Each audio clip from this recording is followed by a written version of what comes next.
Buenos días. Me han pedido presentar al profesor Viviorca, una labor difícil de realizar frente a la estatura intelectual de este profesor francés. Me cuenta él que es la tercera vez que está en Colombia, vino por primera vez en 1989 y 5 años después con motivo de la Feria del Libro. Sin embargo, Colombia y en general América Latina está siempre en el centro de sus análisis comparativos. Antes de pasar adelante, debo registrar nuestro agradecimiento a los organismos que contribuyeron a la venida del profesor Viviorca, como son el Ministerio de Educación Nacional y el Instituto de Estudios Políticos y Relaciones Internacionales IEPRI de la Universidad Nacional de Colombia. El profesor Viviorca es uno de los máximos exponentes de la sociología en el mundo.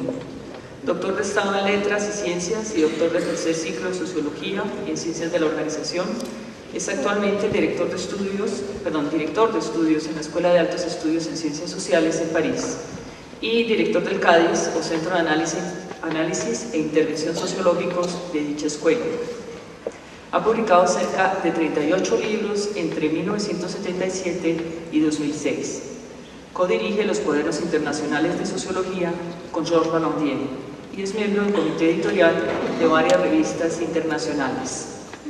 Los temas de los que se ha ocupado incluyen el racismo, el multiculturalismo, la violencia, el terrorismo, la acción colectiva, la exclusión social y más generalmente los movimientos sociales. Habiendo fundado en 1981 Alain Touraine el CADIS, junto con el profesor Viviorca y François Dubé y Susas Hegedus, se desarrolló el método de intervención sociológica.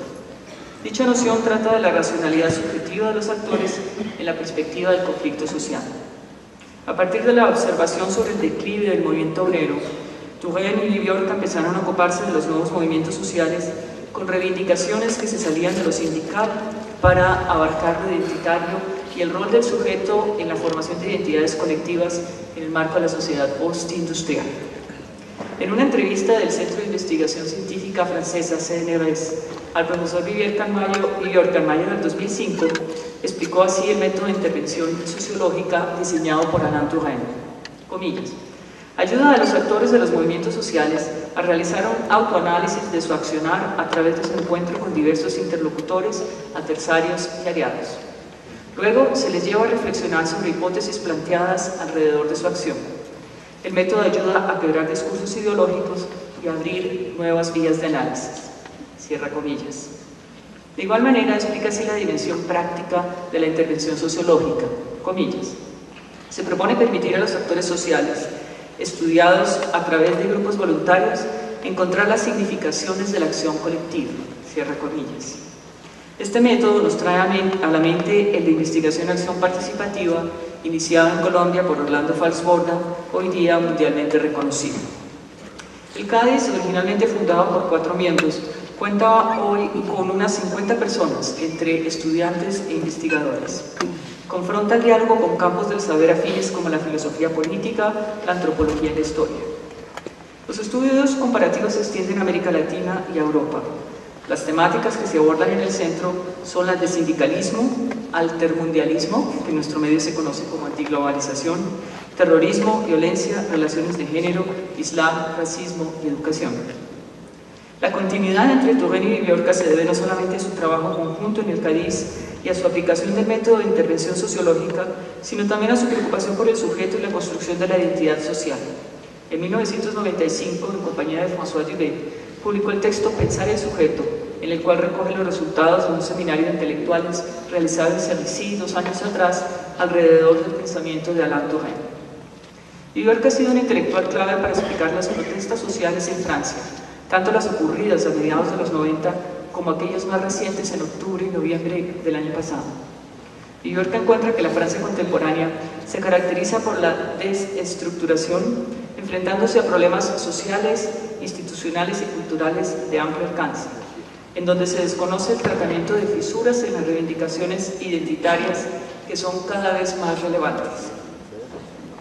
Justamente en su libro, publicado en el 2005, La tentación antisemita, odio de los judíos en Francia, el profesor Viviorca explica los resultados de su pesquisa realizada sobre episodios contra judíos. así como un análisis del discurso popular, grafitis, comentarios y anécdotas de prensa que dan cuenta de una, comillas, liberación de la palabra antisemita, lo cual ayuda a crear un ambiente social contra dicha comunidad. El racismo, como ya lo había expresado en otro libro publicado en 1992, tendría dos tipos de lógica. Una basada en la desigualdad y la explotación, y otra basada en la diferencia cultural y la exclusión. Para explicar el auge del fundamentalismo musulmán entre los jóvenes hijos de migrantes de origen magrebí, Viviorca encuentra en la identidad islámica una forma de enfrentar la exclusión a la cual se ven abocados en una sociedad secular y laica que lo rechaza. El tema del compromiso con su entorno social es una constante del profesor Viviorca. En su texto Razón y Convicción, el compromiso, publicado en 1998, con la participación de otros autores comprometidos con movimientos sociales como el ecológico, el feminista, el sindicalismo y el antitotalitarismo, se discute el papel del intelectual en la sociedad postindustrial y su compromiso, un punto que en Francia ha sido de permanente preocupación, identificado en la posguerra con personajes como Sartre y Beauvoir, pasando por Foucault en mayo del 68. En el mes de julio pasado, el profesor Viviorca fue elegido presidente de la Asociación Internacional de Sociología, ISA, organismo que agrupa sociólogos de 109 países y a sus asociaciones nacionales, regionales y lingüísticas. ISA, creada con ayuda de la UNESCO en 1949, ha venido realizando congresos mundiales de manera regular cada 4 años. El congreso número 16, realizado en Durban, Sudáfrica, en julio pasado, reunió a cerca de 3.500 participantes y por primera vez contó con la presencia de 25 países del continente africano. Como estaba previsto, renovó a sus 5 vicepresidentes y a su presidente. Fue en ese contexto, y habiéndose enfrentado a otros 11 candidatos, que el profesor Viviorca fue elegido nuevo presidente. Me cuenta él que con ayuda de los latinoamericanos. El siguiente es el programa propuesto por la nueva presidencia para los 4 años.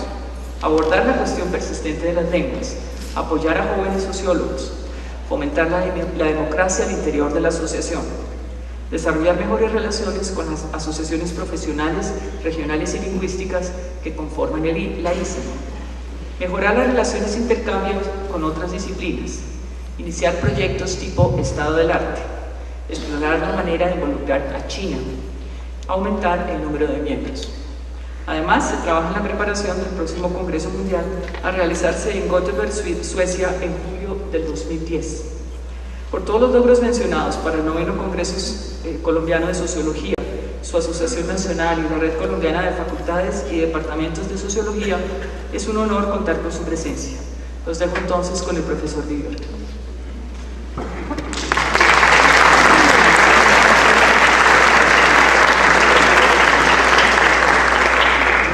Buenos días, muchas gracias.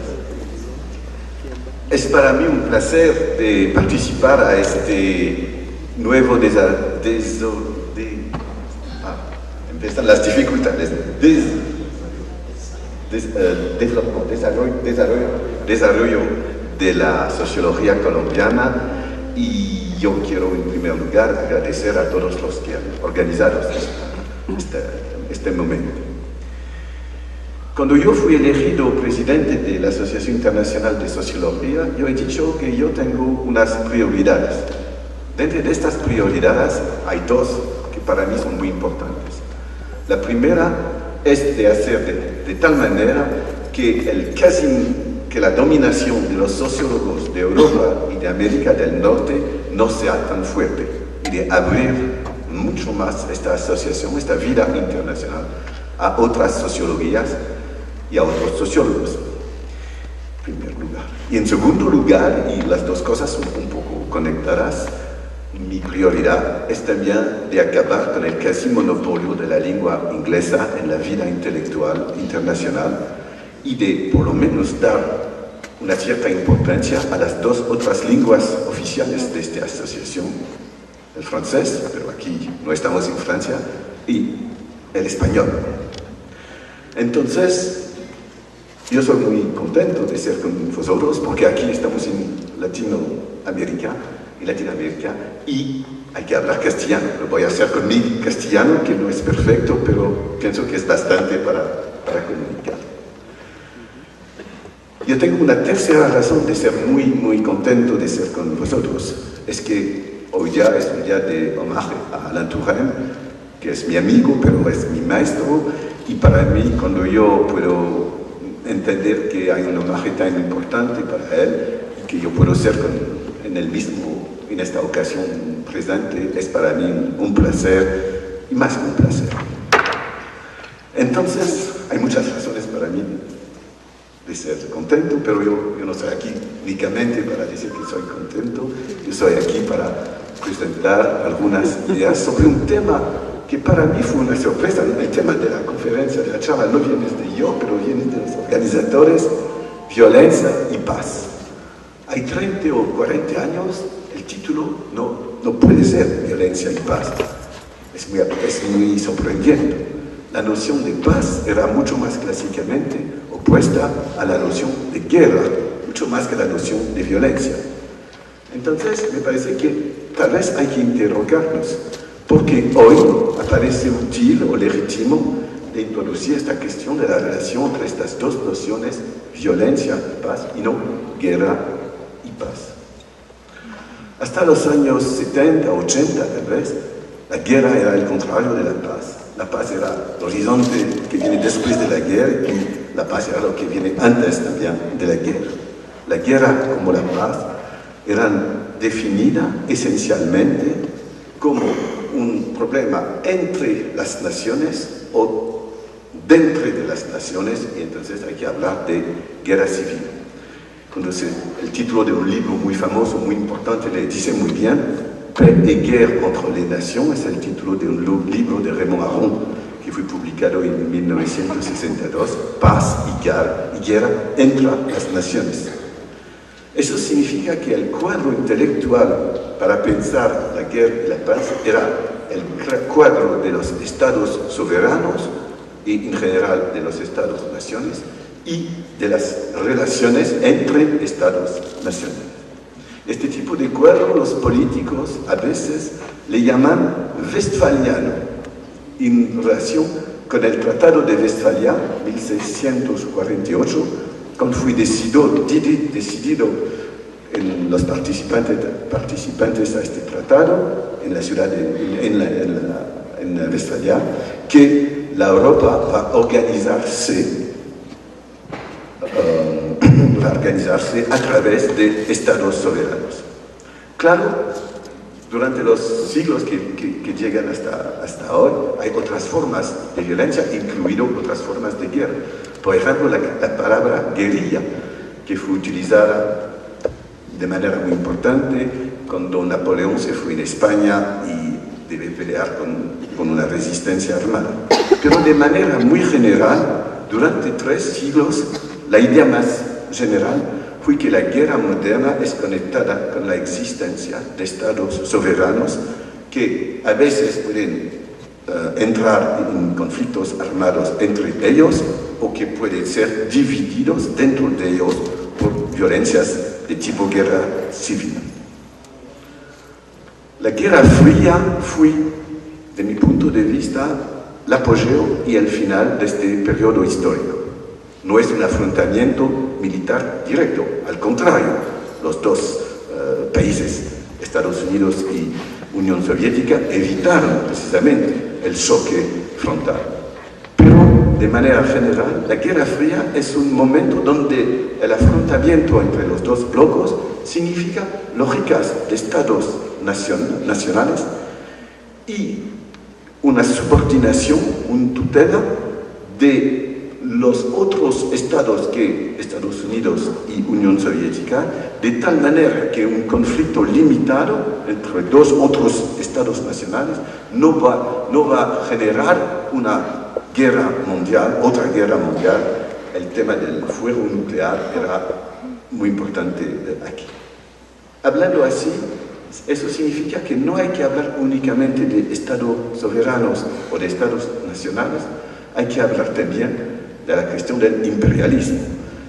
La Unión Soviética era también a la cabeza de un pero eso no modifica el más importante, es decir, incluyendo el momento de la Guerra Fría, podemos pensar la guerra y la paz en el cuadro de lo que un sociólogo alemán, Ulrich Beck, ha llamado, con mucho exceso o radicalidad, pero el exceso a veces es útil para pensar, el nacionalismo metodológico, es decir, el hecho de desarrollar el análisis dentro del cuadro del Estado nacional y de las relaciones internacionales. Pero hoy ya las cosas no son así. Por lo menos dos fenómenos importantes deben ser evocados. El primero es el final de la Guerra Fría. Tal vez hay que decir que el final empieza cuando Gorbachev llega al poder en la Unión Soviética, con la Glasnost y la Perestroika, o de manera más simbólica con la caída del muro de Berlín en 1989, pero poco importa el momento preciso.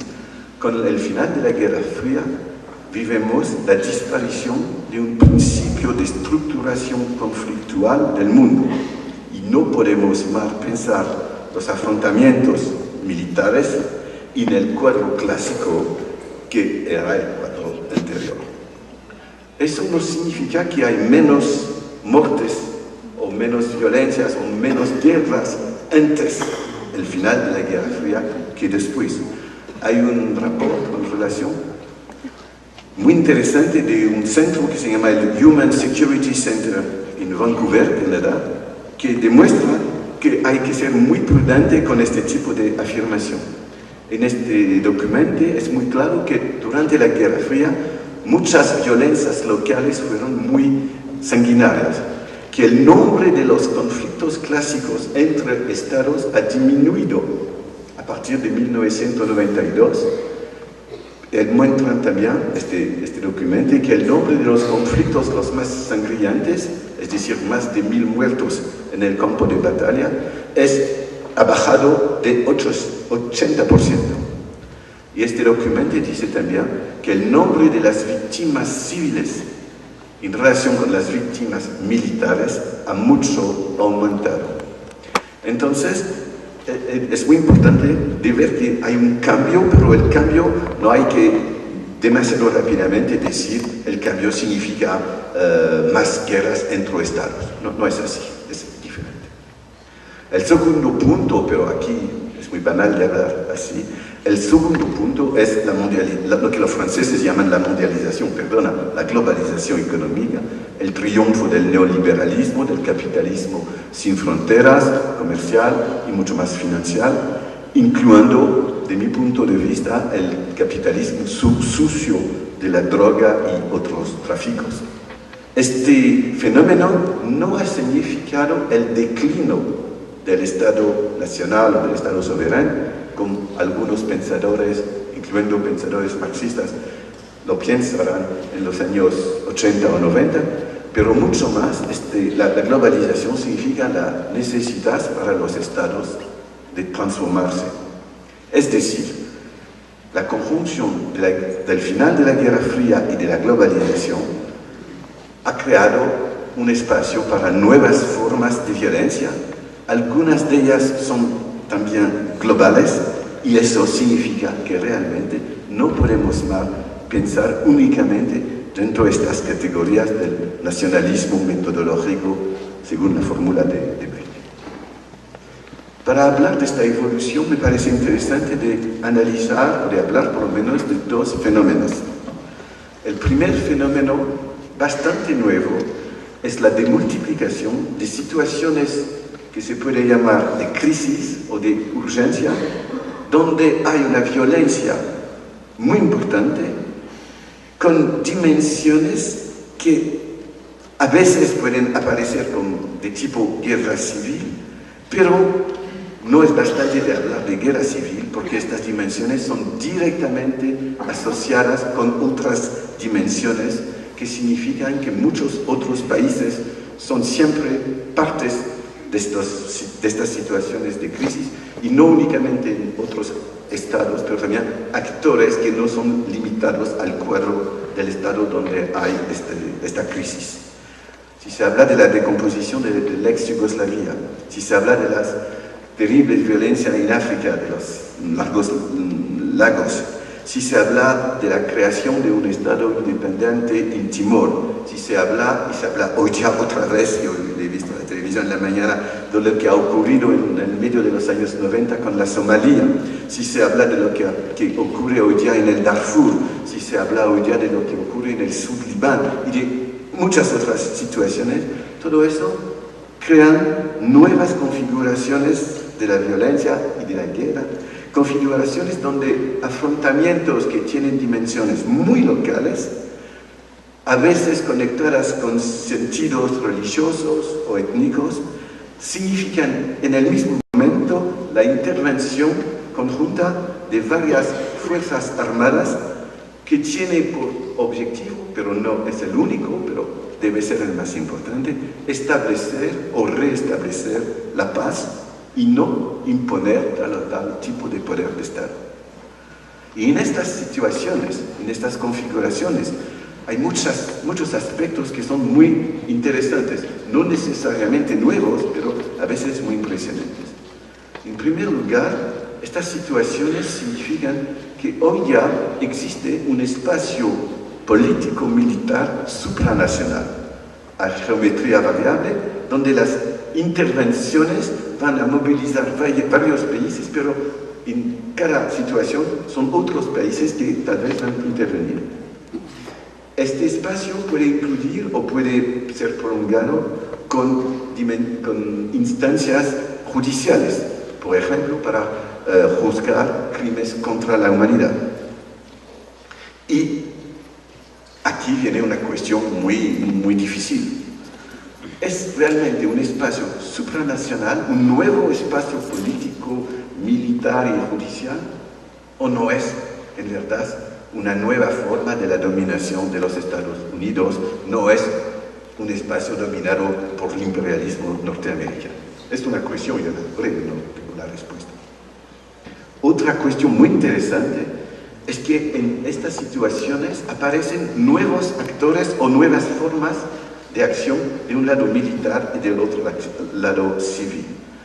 Militar, en estas situaciones no hay únicamente fuerzas armadas de estados o fuerzas armadas conectadas con guerrilla o movimientos de revuelta, de resistencia, etc. No, hay también más y más actores privados. Por ejemplo, si hay mucho más mercenarios en las guerras de este tipo hoy ya que en el pasado. Y la dimensión económica no es únicamente la presencia de gente que son militares, que actúan por países a veces, pero como pagados, como mercenarios. Otra dimensión es que en ciertas de estas situaciones hay una dimensión económica por los estados que vienen en teoría para reestablecer la paz. Yo conozco un poco el caso, por ejemplo, de la ex-Yugoslavia, donde ciertos estados vienen, pero traen con ellos intereses económicos de empresas que después van a hacer business en esta parte del mundo. Es un aspecto. De otro lado, hoy ya este tipo de situación donde intervienen actores de estados que vienen de fuera, tienen dimensiones de tres tipos: militares, claro, civiles, es decir, restablecer la paz, es decir, crear o recrear mejores situaciones económicas, inventar un sistema político local, etc. Y una tercera dimensión que es distinta, que es la dimensión humanitaria, es decir, la urgencia, porque hay gente que muere, porque hay gente que necesita ayuda inmediatamente. Y hay veces donde hay únicamente el humanitario. Por ejemplo, cuando hay una catástrofe que se llama natural, pero los sociólogos saben que todo no es natural en una catástrofe natural, pero en esta situación, como un tsunami o un terremoto, la intervención militar es únicamente humanitaria. Pero en los casos los más importantes hay los tres. el militar, el político, el civil y el humanitario. Lo que yo digo aquí es que eso es bastante nuevo. Eso no significa que la guerra clásica ha desaparecido, pero eso significa que nuevas formas de intervención de los estados, los más importantes, en esta nueva era, son diferentes de las intervenciones clásicas de la guerra y de la paz. Y el segundo fenómeno del que yo quiero hablar un poco es el terrorismo y el contraterrorismo. El terrorismo es un fenómeno, los especialistas dicen que es muy antiguo, pero el punto de vista que me interesa, hay que distinguir entre el terrorismo de los años 60 hasta 80 del siglo XX y el terrorismo de hoy día que podemos llamar global. El primer terrorismo de los años 60 o 70 es westfaliano, como yo lo he dicho antes. Puede ser dentro de un país doméstico, dicen los norteamericanos. Puede ser interno, de extrema sinistra, de extrema derecha.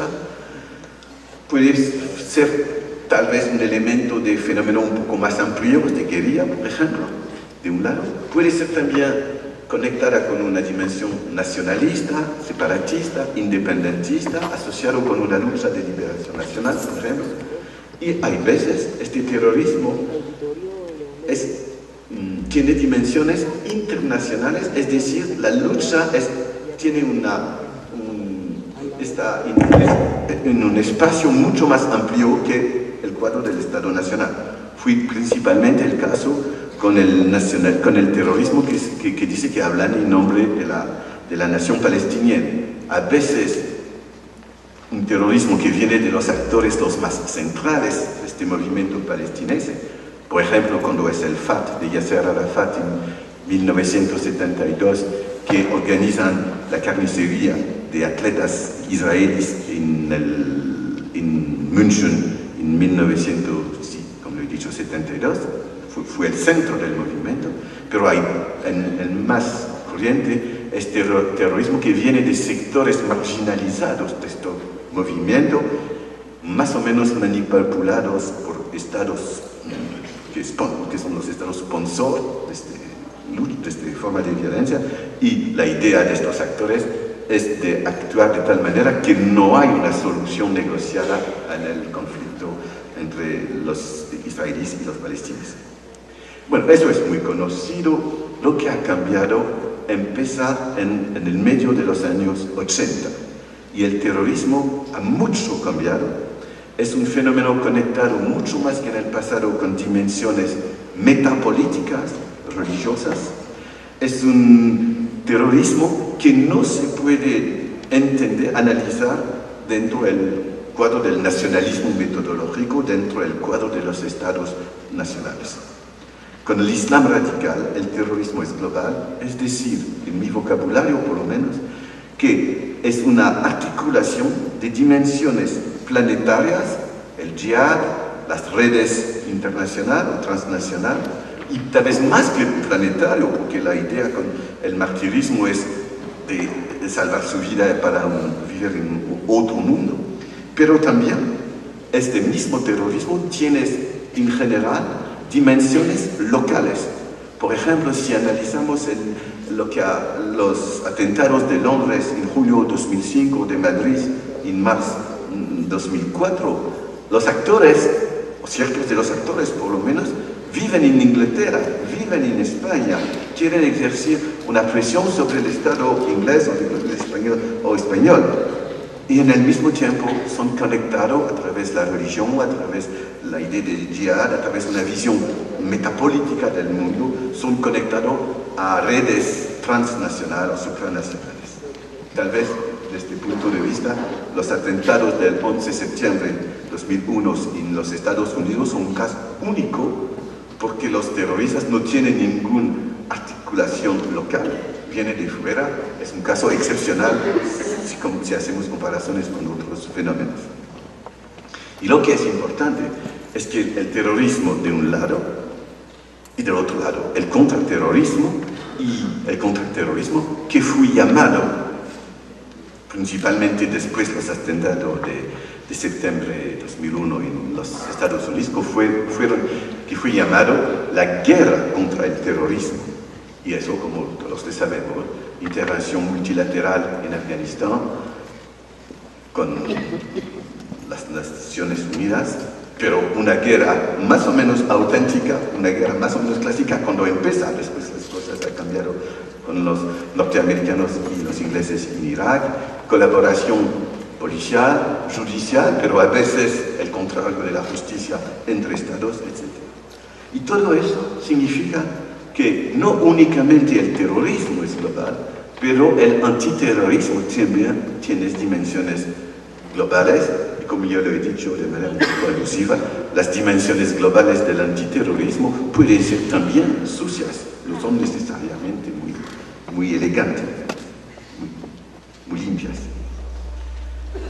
Lo que pasa con estos fenómenos, el terrorismo global, el antiterrorismo global, pero también las nuevas situaciones de crisis y de urgencia, es que todos estos fenómenos enturbian las fronteras clásicas que delimitan dentro y fuera de los estados, el interno y las dimensiones internacionales. Todo eso se mezclan y, por ejemplo, los problemas de defensa, que son problemas para los militares, y los problemas de seguridad, que son problemas para la policía, se mezclan.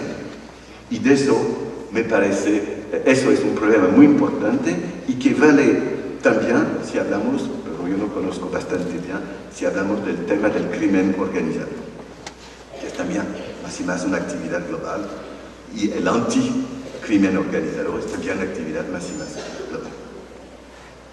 Ahora, después de esta presentación del cuadro general de mi análisis, hay que hablar de otras dimensiones. Primera cuestión, primer problema, ¿cómo podemos pasar de la violencia, de estos tipos de violencia, a la paz?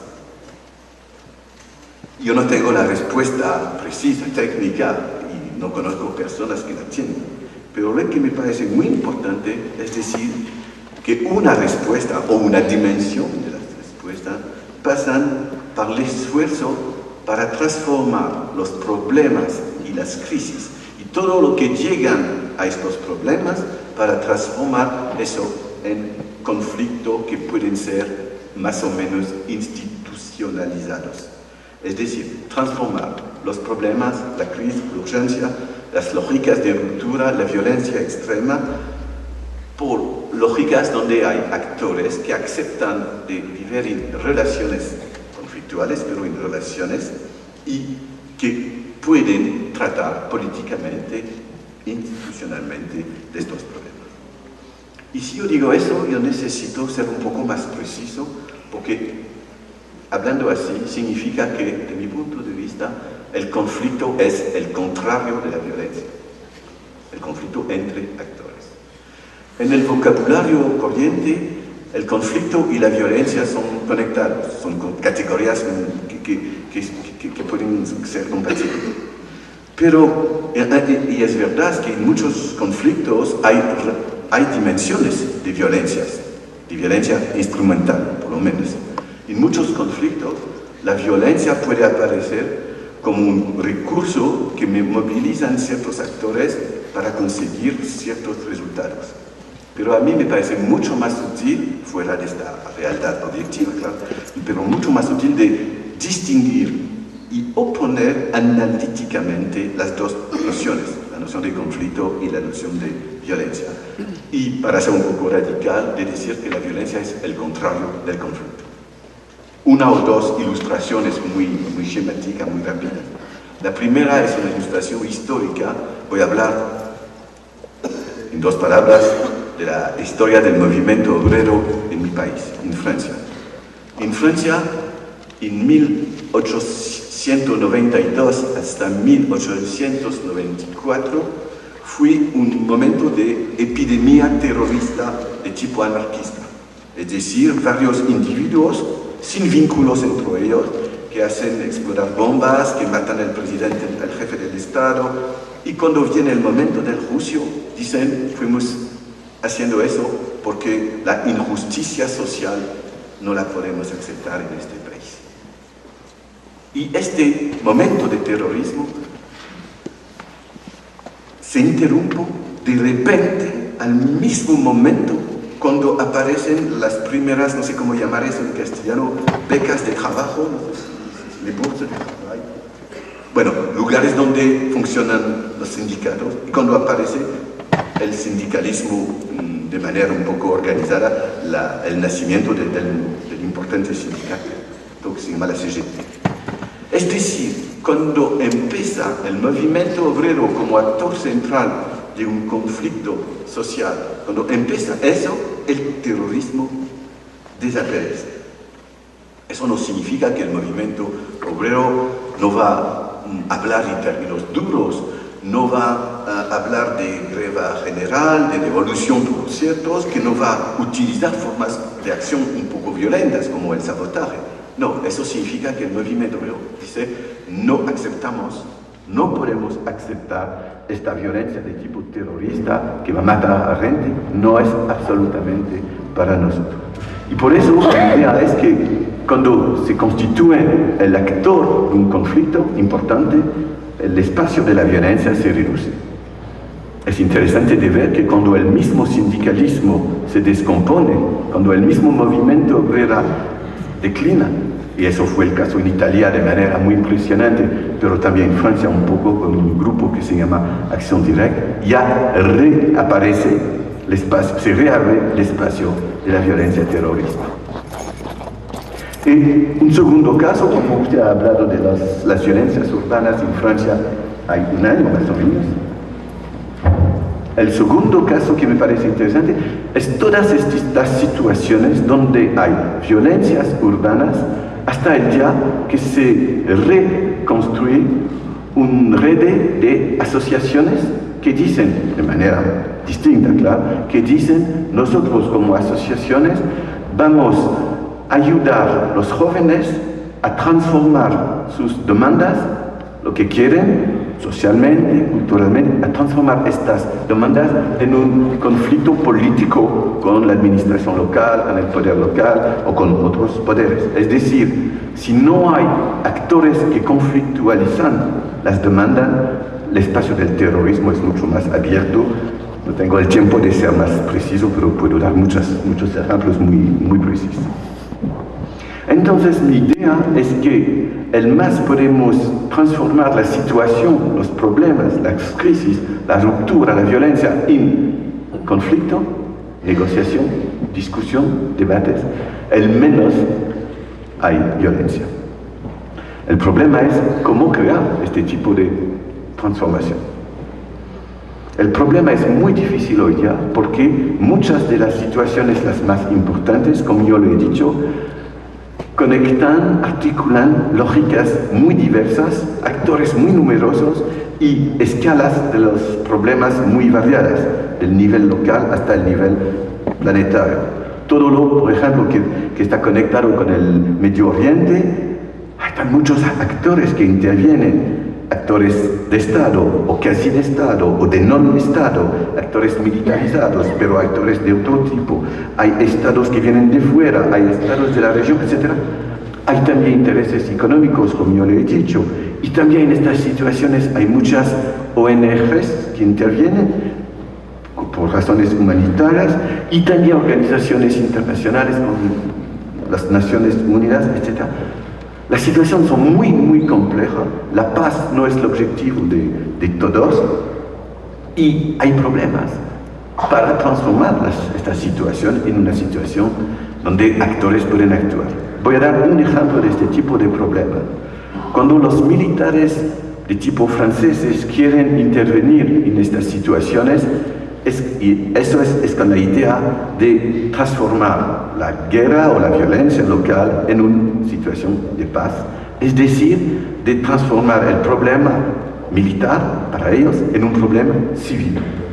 Y por eso, más y más, la tendencia de los estados de tipo francés, por lo menos, la tendencia es proponer una acción que va a articular el militar y el civil. De un lado, utilizar la fuerza, y del otro lado construir puentes, ayudar al desarrollo de hospitales, dar dinero ya, y ayudar a una reconstrucción política. Eso es muy interesante. Pero el problema que yo quiero evocar es que las dimensiones humanitarias en este tipo de esfuerzo son, en el discurso político de los estados, las dimensiones humanitarias deben ser parte del proceso, deben ser incluidas dentro del proceso. Pero si usted habla con los dirigentes de la Cruz Roja o de un cierto nombre de ONGs, ellos dicen, eso no vale. Claro, a nosotros les gusta mucho más la paz que la violencia, pero nuestro trabajo no es de subordinar lo que hacemos a cualquier otra lógica, incluyendo una lógica de paz. Queremos actuar en términos humanitarios para salvar vidas y actuar en estas situaciones de urgencia. Es decir, es un ejemplo nada más, que en estas situaciones nuevas tensiones aparecen que hacen difícil la negociación conflictual en todos los actores. Me parece que si se trata de las crisis las más importantes, hay por lo menos 3 tipos de maneras de crear un pasaje a la conflictualización y a la negociación. El más clásico es la idea que actores de fuera pueden decir a los actores los más activos en la violencia, vamos a crear las condiciones de la discusión. Por ejemplo, es un caso muy famoso, un país como la Norvegia, un país como Noruega es muy famoso porque es en Noruega que fueron discutidos las primeras importantes posibilidades de paz cuando empiezan los años 1990 entre Israel y palestineses, y es también en Noruega que fueran discutidos, o con norvegianos, que fueran discutidas las posibilidades de paz en Sri Lanka entre los tamil y el poder central. Pero el problema es que en los 2 casos fue un fracaso. El resultado no aparece. El segundo tipo de esfuerzo es cuando hay un actor, un Estado bastante, o un grupo de Estado bastante fuerte para imponer a los actores una solución que viene de fuera. Es el caso cuando un actor es muy fuerte, es decir, cuando los Estados Unidos realmente tienen una idea de actuar de esta manera. A veces conectada con el primer tipo de esfuerzo, es decir, imponer, pero en el mismo tiempo crear condiciones del reconocimiento mutual de actores violentos, de tal manera que los enemigos se transforman en adversarios. No es tal vez una solución muy eficaz. Y el tercer tipo de intervención que me parece importante es cuando no es un Estado o 2 o 3 Estados, pero una instancia supranacional que dice voy a hacer peacekeeping, voy a hacer nation building, es decir, intervención, por ejemplo, de las Naciones Unidas. Y aquí hay una cosa muy interesante, porque para hacer eso es necesario que Estado interviene, que Estado aceptan de mandar militares. ¿Y por qué es muy interesante? Porque aquí hay estados que van a ir a utilizar las fuerzas armadas en situaciones donde hay que negar o casi negar el papel del Estado soberano donde hay un problema. Es decir, yo le digo mal, pero es decir que hay estados que van a identificar su acción no a sus propios intereses militares, diplomáticos o qué sé yo, no, van a identificar su acción a valores universales, pero para hacer eso van a hablar en el nombre de otras cosas que el Estado Nacional, va a hablar en el nombre de los derechos humanos que trascienden el nivel del Estado Nacional. Es decir, que son nuevos problemas que me parecen muy interesantes. Hay un caso que me parece muy interesante, fuera de estos esfuerzos, es cuando un Estado Nacional va a externalizar y globalizar un problema de tipo local, de tal manera que es posible para este Estado de solucionar una situación de violencia extrema. Un ejemplo es el ejemplo español con ETA, el movimiento violento vasco. Este movimiento de violencia empieza en los años 60, cuando era la dictadura de Franco, y en los años 80 la España empieza no a globalizar, pero a ejercer una presión muy fuerte para que la Francia acepte de ayudar a España a luchar contra ETA, a reprimir, etc.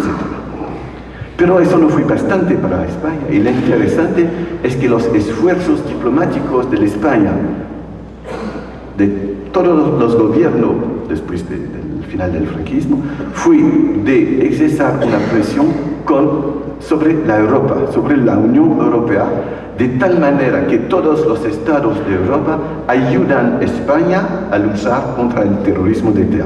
Es muy interesante, es decir, el discurso de España fue: somos países democráticos, entonces para todos los países democráticos de la Unión Europea debe ser la misma lucha, y por eso todos los estados deben aceptar de extradar etaras, militantes de ETA, o de no dar el asilo político a estas personas. Es decir, globalizar el problema de un nivel local a un nivel mucho más amplio. Mi punto número 5, y yo no soy lejos de acabar, mi punto número 5 es que no hay únicamente este tipo de problemas de violencias, crisis muy fuerte, con muchas personas muertas, o situación de violencia terrorista, no. El problema es que cuando hay estos tipos de problemas de violencia que son muy visibles, en general hay otras dimensiones que son menos visibles, y que si se trata de solucionar el problema al nivel más político, al más visible, hay que saber que es muy difícil, porque el problema no es únicamente un problema de afrontamiento entre grupos violentos. Por ejemplo, voy a hablar un poco más de ETA, porque yo no conozco la situación colombiana, pero tal vez podemos hablar de Colombia con eso. Si se trata de ETA, no es únicamente atentados terroristas, no es eso únicamente. Es, por ejemplo, el impuesto revolucionario. Cuando tú eres tú tienes tu empresa en el País Vasco y que tú debes pagar el impuesto revolucionario, hay un momento, tal vez, tú vas a decir: yo voy a invertir en otras partes del país, de España, que en el País Vasco, porque el impuesto revolucionario no lo puedo aceptar. Hay en el País Vasco lo que se llama la calle Borroka, es decir, violencias de tipo urbanas, que son conectadas con el clima general, pero que tienen sus dimensiones particulares, que no son tan diferentes de estas violencias urbanas que tenemos en Francia. Hay en el País Vasco, en España, muchas situaciones donde hay lógicas de intimidación. Hay mucha gente que descubre un día a otro que su nombre es sobre una lista negra de ETA, funcionarios, pequeños actores políticos locales, profesores de universidad, etcétera, etcétera. La intimidación existe, a veces conectada con el terrorismo, y a veces no, sino que hay gente que utiliza el clima general del terrorismo para intimidar a otras personas. Eso significa que si queremos buscar la paz y reintroducir lógicas, como yo he dicho, de debate y de conflicto, no es únicamente al nivel donde la violencia es la más espectacular, es también a otros niveles. Y aquí hay otro problema. Es que en ciertas situaciones la violencia extrema va a crear la idea por un gobierno, por un Estado, de luchar con los mismos instrumentos que lo que utilizan los actores violentos. Y aquí empiezan los problemas de la contraviolencia. Hay gente que dice mimética, no sé si es mimética, pero que va a utilizar las mismas maneras. Aquí, si queremos regresar hasta la paz, claro, hay que invertir la espiral de esta violencia y de la contraviolencia, pero no es evidente por una razón muy importante, es que los estados democráticos como nosotros, pero incluyendo los estados democráticos, no quieren reconocer sus propios actos de violencia o de contraviolencia sucia o más o menos sucia, y que hay mucha corrupción cuando hay este tipo de contraviolencia, muchos problemas, Aquí es un tema que me parece muy importante en este país, pero me gusta más hablar de España. El gobierno socialista de España, al final de los años 80, ha creado grupos o facilitado la existencia de GAL, que son grupos paramilitares, para matar a militantes del ETA en Francia, que vienen a Francia. Este tipo de cosas es un tema muy importante, cómo acabar con este tipo de violencia si al Estado no es, a la gente que tiene el poder de Estado, no pueden aceptar la idea que hay corrupción, que hay utilización de recursos que no son limpios, etc. Es decir, que aquí los problemas son muy duros, y aquí interviene mi último punto. ¿Por qué es tan difícil por un Estado democrático o no de aceptar la imagen de un pasado donde hay este tipo de comportamientos? Es porque un Estado y más un Estado nacional no puede fácilmente aceptar una otra imagen de su historia que esté con una imagen muy positiva. Y aquí empiezan otros debates, que el caso de este tipo de violencia no es el único caso, que son debates sobre la relación entre la memoria, la historia del Estado nacional cuando se trata de violencia importantes. Y aquí son mis últimas remarcas. En muchas experiencias en el mundo hoy hay grupos que dicen: yo quiero ser considerado como víctima. Tal vez el principio de este fenómeno es en los años 60 con dos tipos de movimientos. De un lado, movimientos de mujeres que dicen: queremos que se hablan de la violencia, de que las mujeres son víctimas de la parte de hombres. Después de eso viene otra movilización de este tipo. Hoy ya se habla mucho, por ejemplo, de la violencia, de que los niños son víctimas. Eso es una primera dimensión. Y la segunda dimensión es todos estos movimientos que dicen: yo pertenece a un grupo que fui víctima de un genocidio, de crimen contra la humanidad, de violencia de masa, de purificación étnica, etc. Y hoy ya todo eso existe. Y aquí lo que me parece importante de decir como sociólogo es que todos estos movimientos tienen dos caras. De un lado hay una cara que podemos llamar victimaria, pero no es peyorativa. Es decir, el grupo habla, o la persona que pertenece a un grupo, el grupo fui destruido, o casi destruido. El actor dice: yo soy lo que existe, pero que fui casi destruido. Es la cara negativa de la identidad de este tipo de movimiento. Y la gente que hablan así son los sobrevivientes, los descendientes, los testigos de esta destrucción, que dicen: yo fui destruido. Y la otra cara de estos actores la voy a llamar positiva. Es decir, yo como persona o como grupo, yo quiero modificar no únicamente la imagen del pasado, pero también el presente y el futuro de la sociedad donde yo vivo.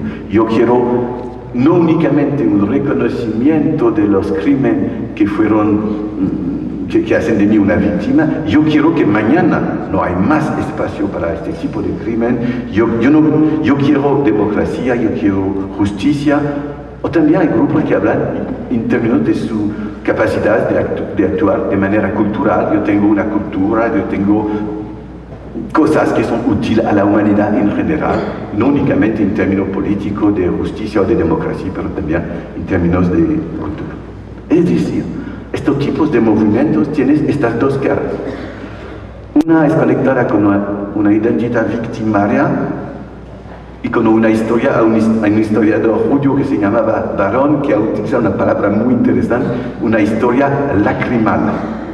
Bueno, de un lado, y del otro lado, la capacidad de desarrollar una identidad positiva. En general, las víctimas que aparecen hoy día son víctimas que dicen, eso es el pasado. Yo hablo en nombre de un grupo que fue destruido, a veces hay muchos años. Por ejemplo, en mi país hay mucha gente que habla hoy día del esclavagismo o de este tipo de problemas que son bastante antiguos. Y cada vez la intervención de este tipo de grupo es para decir a la nación y al Estado, por favor, hay que reconocer las culpas históricas de la nación, del Estado. Y claro que este tipo de presión ejerce una presión, es una presión sobre actores estatales, pero también sobre la historia, porque eso significa que hay que modificar la historia, especialmente cuando la historia es una narración nacional, un gran récit. Y en ciertas situaciones esta presión es muy positiva, pero no es siempre el caso, y hay veces donde hay debates donde los historiadores dicen que hay que actuar diferentemente en frente de todas estas memorias. Pero lo importante es eso, y me parece que hay una especificidad aquí en Colombia, y eso va a ser mi última palabra. Lo que me parece muy importante, muy difícil, muy nuevo, y lo que yo conozco de todas estas experiencias, cuando yo llego a Colombia, yo conozco tampoco, muy poco, pero es que la situación es diferente porque aquí el pasado y el presente se mezclan. En otras situaciones se habla de las culpas del pasado, y el pasado es el pasado y hoy ya el presente es diferente. Pero aquí lo que me parece muy claro es que hay que hablar en el mismo movimiento del pasado y del presente. Y por eso es mucho más difícil. Por actores que quieren hablar en nombre como víctimas y como actores que quieren introducir más democracia, más justicia, etc. Es muy difícil porque en el mismo tiempo las violencias extremas, incluyendo tal vez la del Estado, existen. Es decir, que el caso colombiano para mí es más que paradigmático, es un caso extremo donde estos problemas son centrales y más difíciles que en otras partes del mundo, y estos problemas son siempre difíciles. Y eso, por eso me interesa mucho la segunda parte de mi encuentro aquí con vosotros, donde voy a hablar con ciertos de ellos de todos estos problemas. Muchas gracias.